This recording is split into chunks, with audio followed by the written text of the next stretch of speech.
Kamusta kayong lahat dyan? Isang pagbati ng maligayang kaarawan sa aking sarili.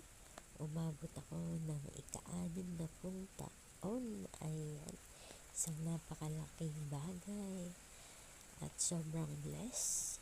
Labis ako nagpapasalamat sa aking mga magulang na nagbigay buhay sa akin. Ayan, at sa ating Lord God, Jesus. Ayan, thank you very much sa relatives and friends na nakaunawa, nakaintindi, nagbigay ng pagmamahal. Ayan, maraming salamat sa inyong lahat yan. At sa mga nagkaroon ako ng mga pagkakamali, ayan, sorry naman dyan. Ayun, sana ang lahat ay laging happy and healthy. Ayan, umabot ako ng 60 years old.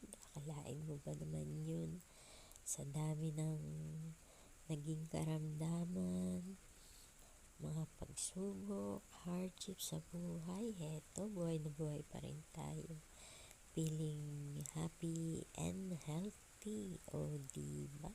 Kaya tayo lahat dyan, gawing maganda ang pananaw sa buhay. O diba?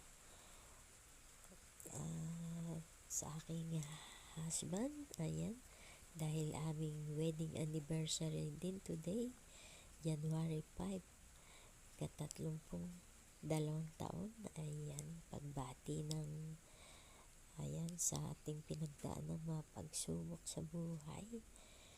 Ayan, nagkaroon tayo ng 3 anak. Ayun.